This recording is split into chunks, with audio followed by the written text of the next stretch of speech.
இந்தியாவுக்கும் ஜிம்பாப்வேக்கும் இன்னைக்கு 4வது T20 மேட்ச் நடந்துச்சுப்பா. இந்த மேட்ச்ல இந்தியா ஜெயிச்சுருவாங்க அப்படின்னு நம்பிக்கை எனக்கு முழுமையா இருந்துச்சு. என்ன மாரி எத்தனையோ பேருக்கு இருந்திருக்கலாம். ஆனா, இப்படி ஒரு இன்னிங்ஸ ப்ளே பண்ணி இந்தியா ஜெயிப்பாங்க அப்படிங்கிறது எத்தனை பேருக்கு தோணுச்சு அப்படிங்கிறத கீழ மறக்காம கமெண்ட் செக்ஷன்ல பதிவு பண்ணுங்கப்பா. ஏன்னா, இன்னைக்கு முதல்ல இந்த 4வது T20 மேட்ச் ஆரம்பிக்கிறதுக்கு முன்னாடி 3 மேட்ச் நம்ம இந்தியா விளையாண்டுருக்காங்க. அதுல முதல் மேட்ச்ல மட்டும் தான் இந்தியா கொஞ்சம் கோட்ட விட்டாங்கப்பா. ஆனா, அடுத்த 2 மேட்ச்லயுமே இந்தியா தொடர் வெற்றியை பெற்றிருந்தாங்க. இன்னைய மேட்ச் இந்தியா ஜெயிச்சிருச்சுன்னா கண்டிப்பா தொடரை கைப்பற்றிடலாம். அந்த நேரத்துல தான்ப்பா இன்னைக்கு மேட்ச் விளையாட ஆரம்பிச்சாங்க. மேட்ச் விளையாட ஆரம்பிக்கும் போது முதல்ல டாஸ் வின் பண்ணது நம்ம சுப்மன் கில் தான்ப்பா. இந்த மேட்ச்ல தொடர்ந்து நம்ம சுப்மன் கில் டாஸை வின் பண்ணிடுறாரு. அதுவே வெற்றிக்கு மிகப்பெரிய ஒரு முதல் படியா அமைஞ்சிருதுப்பா. அதே மாதிரி அவரு டாஸை வின் பண்ண உடனே சூஸ் பண்ண விஷயம் அப்படிங்கிறது இன்னைக்கு பவுலிங் தான். முதல்ல பேட்டிங் சூஸ் பண்ணிருக்கலாம் என்ன கேட்டா, ஏன்னா பேட்டிங் சூஸ் பண்ணியிருந்தா இன்னைக்கு சுப்மன் கில்லும் ஜெய்ஸ்வாலும் விளையாண்ட இன்னிங்ஸுக்கு வேற லெவல் ஸ்கோர் போயிருந்திருக்கும். ஆனா அவரு முதல்ல பவுலிங் சூஸ் பண்ணாரு. பவுலிங்கில் சூஸ் பண்ணி நம்ம ஜிம்பாப்வே தான் விளையாட ஆரம்பிச்சாங்க. எடுத்தோடனே கொஞ்சம் ஓப்பனிங் பார்ட்னர்ஷிப்பாக கொஞ்சம் நங்கூரமாக ஆரம்பிச்சாங்க. ஒரு 50 ரன் வரைக்கும் பார்ட்னர்ஷிப் உடைக்க முடியல.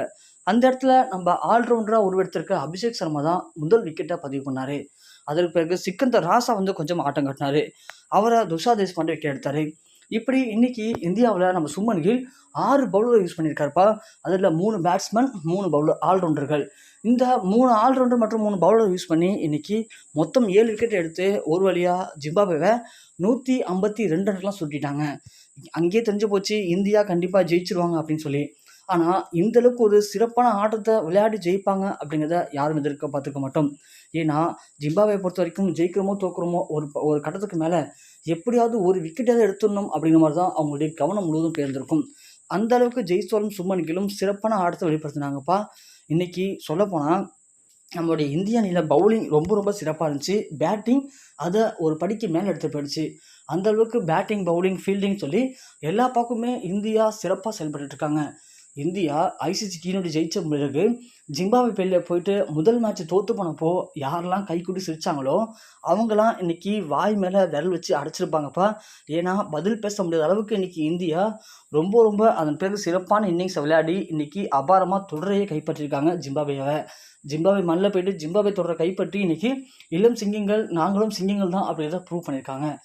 இந்தியாவுக்கு இந்த வருடம் முழுவதுமே மிகப்பெரிய ஒரு ராசி இருக்க போல விளையாடக்கூடிய எல்லா மேட்ச்லையுமே இந்தியா ஜெயிச்சுட்டு தான் இருக்காங்க. கண்டிப்பாக போகிற பக்கம் பார்த்தா இந்த அடுத்து வரக்கூடிய ஓடிஐ மற்றும் டெஸ்ட் சாம்பியன்ஷிப் மேட்ச்லையும் இதே மாதிரி வெற்றியை பதிவு பண்ணி கப்பை வின் பண்ணிட்டாங்க அப்படின்னா இந்தியாவுக்கு அதை விட மிகப்பெரிய ஒரு பெருமையாக இருக்காது அப்படிங்கிறது என்னுடைய தனிப்பட்ட கருத்துப்பா.